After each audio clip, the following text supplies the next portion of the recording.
एक समय की बात है, एक छोटे से गांव में लोग खेती करके अपना जीवन बिताते थे। उसी गांव में मनोहर अपनी बूढ़ी मां गायत्री के साथ रहता था। मनोहर की एक बड़ी बहन भी थी, जिसकी शादी के लिए मनोहर ने गांव के साहूकार शंभूनाथ से कर्ज लिया था। पिता की मृत्यु के बाद पूरे घर की जिम्मेदारी मनोहर के कंधों पर आ गई थी। मनोहर एक छोटा किसान था। वो अपने खेत में जीतोड़ मेहनत करता था, लेकिन हर बार किसी न किसी कारण उसकी कद्दू की फसल खराब हो जाती थी। इसी वजह से वो हमेशा दुखी रहता था। मनोहर अपने खेत में खड़े होकर भगवान से कहता है, हे भगवान, ये मेरे साथ क्या हो रहा है? मैं इतनी मेहनत करता हूं, फिर भी मुझे अपनी मेहनत का फल क्यों नहीं मिलता? क्या मेरी किस्मत में सिर्फ कर्ज ही लिखा है? दूसरी ओर उसकी मां गायत्री की तबीयत भी कई दिनों से खराब चल रही थी। पैसों की तंगी के कारण मनोहर अपनी मां का इलाज भी नहीं करवा पा रहा था। एक दिन मनोहर अपनी मां के पास गया और बोला, मां, आप ठीक तो है ना? चलिए मां, अब बहुत हो गया, हम गांव के वैद्य जी के पास चलते हैं। आप कब तक ऐसे ही तकलीफ सहती रहेंगी? गायत्री ने प्यार से कहा, अरे बेटा, तू ये क्या कह रहा है? मैं बिल्कुल ठीक हूं। पहले से ही तेरे ऊपर इतना कर्ज है, मेरी वजह से और बोझ मत बढ़ा, तू मेरी चिंता मत कर। मनोहर ने रोते हुए कहा, मां, आप ये कैसी बातें कर रही हैं? मैं आपका बेटा हूं, आपकी देखभाल करना मेरा फर्ज है। चाहे मुझे कुछ भी करना पड़े, मैं आपका इलाज जरूर कराऊंगा। गायत्री बोली, नहीं बेटा, मुझे कहीं नहीं जाना। भगवान करे इस बार तेरी कद्दू की फसल बहुत अच्छी हो, हमारा सारा कर्ज उतर जाए, बस उसी दिन मैं पूरी तरह ठीक हो जाऊंगी। मनोहर घर से वैद्य जी के पास दवा लाने के लिए निकला और अपने पास जितने भी पैसे थे उन्हीं से दवा खरीदी। घर लौटकर वो अपनी बीमार मां को समय पर दवाई देने लगा। कुछ दिन बीतने के बाद फसल बोने का समय आ गया। एक दिन मनोहर पूरे मन से अपना खेत जोत रहा था और मन ही मन भगवान से प्रार्थना कर रहा था। मनोहर खेत में हल चलाते हुए प्रार्थना करता है, हे भगवान, इस बार मेरी लाज रख लेना, मेरी कद्दू की फसल खराब मत होने देना, ताकि मैं साहूकार शंभूनाथ का कर्ज चुका सकूं, वरना मैं पूरी तरह बर्बाद हो जाऊंगा। पूरे दिन कड़ी धूप में मेहनत करने के बाद जब वो घर लौटा और अपनी मां से कहा, मां, मैंने पूरा खेत जोत दिया है, देखना इस बार हमारी कद्दू की फसल बहुत अच्छी होगी, साहूकार का कर्ज भी उतर जाएगा और आपका इलाज भी अच्छे से हो जाएगा।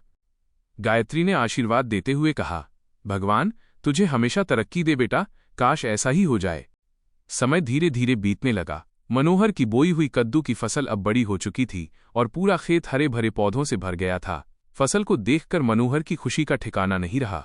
वो खुशी से झूमते हुए बोला, अरे वाह भगवान, तेरा लाख लाख शुक्रिया। इस बार मेरी कद्दू की फसल सबसे अच्छी होगी, मुझे इस बार बहुत अच्छा मुनाफा मिलेगा और मेरा सारा कर्ज उतर जाएगा। लेकिन अगली सुबह जब वो अपने खेत पर पहुंचा तो वहां का नजारा देखकर उसके पैरों तले जमीन खिसक गई। पूरे खेत की कद्दू की फसल जंगली जानवरों ने बर्बाद कर दी थी। रातों रात उसकी सारी मेहनत मिट्टी में मिल चुकी थी। फूट फूट कर रोते हुए मनोहर बोला, हे भगवान, ये क्या हो गया? मेरी सारी कद्दू की फसल बर्बाद हो गई। क्या मेरी किस्मत में हमेशा यही लिखा है? मैंने कभी किसी का बुरा नहीं किया, फिर मेरे साथ ही ऐसा क्यों होता है? मनोहर काफी देर तक खेत में बैठा रोता रहा। फिर उसने खुद को संभाला और अपने मित्र रामलाल के पास जाने का फैसला किया। रामलाल गांव का लोहार था और खेती के औजार बनाया करता था। मनोहर उसके पास पहुंचा और अपनी सारी पीड़ा बताई। मनोहर ने दुखी मन से कहा, मैं बर्बाद हो गया रामलाल, अब मैं क्या करूं? मैं इस जिंदगी से तंग आ गया हूं, मुझे कुछ समझ नहीं आ रहा। रामलाल ने हैरानी से पूछा, अरे मनोहर भैया, क्या हुआ? आप इतने परेशान क्यों दिखाई दे रहे हो? मनोहर बोला, क्या बताऊं भैया, मेरी किस्मत ही खराब है। इस बार भी मेरी कद्दू की फसल बर्बाद हो गई। रात में जंगली जानवर जाने कहां से आ गए और मेरी पूरी फसल नष्ट कर दी। ऊपर से मां का इलाज भी करवाना है, समझ नहीं आ रहा क्या करूं। रामलाल ने ढांढस बंधाते हुए कहा, अरे मनोहर भैया, चिंता मत करो, एक दिन सब ठीक हो जाएगा। तुम्हारी मां के इलाज के लिए मैं कुछ पैसे दे देता हूं। मनोहर ने मना करते हुए कहा, नहीं नहीं रामलाल भाई, मैं अब और कर्ज का बोझ नहीं उठा सकता, पहले से ही बहुत कर्ज है। रामलाल प्यार से बोला, अरे भैया, मैं ये पैसे कर्ज समझकर नहीं दे रहा, छोटे भाई की मदद समझकर रख लो। रामलाल की बातें सुनकर मनोहर का दिल भर आया। उसने पैसे ले लिए और उसका धन्यवाद किया। घर लौटकर उसने अपनी मां को सारी बात बताई।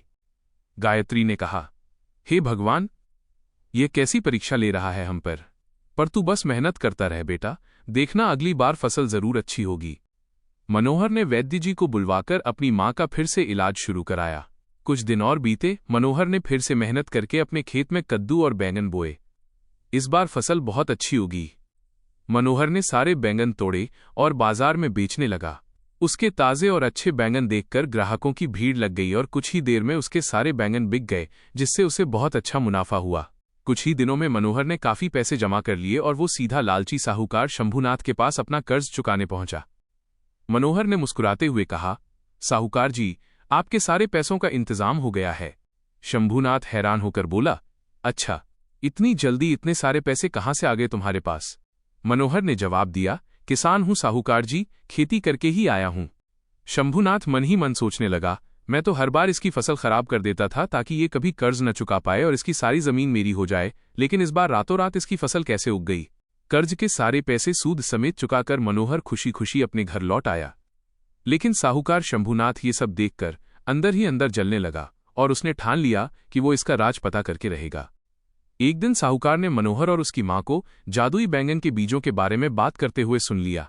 शंभूनाथ को पता चल गया कि उनके पास जादुई बीज हैं जिनसे रातों रात फसल तैयार हो जाती है। मौका पाकर एक दिन जब गायत्री घर पर नहीं थी, साहूकार मनोहर के घर में घुसा और कुछ जादुई बीज चुराकर ले गया। कुछ दिनों बाद जब मनोहर को पता चला कि उसके बीज चोरी हो गए हैं तो वो बहुत दुखी हुआ, लेकिन उसने हिम्मत नहीं हारी। अपनी मेहनत, ईमानदारी और सच्चे दिल की बदौलत मनोहर गांव का सबसे अमीर और दयालु इंसान बन गया। वो अब गांव के दूसरे गरीब किसानों की भी मदद करने लगा था। साहूकार शंभूनाथ ने चुराए हुए बीज अपने खेत में बोए थे, लेकिन उसकी बुरी नीयत के कारण उसका पूरा खेत सड़ गया और उसे भारी नुकसान उठाना पड़ा। अंततः लालच का फल बुरा होता है और मेहनत व ईमानदारी की हमेशा जीत होती है। यही इस कहानी की सीख है।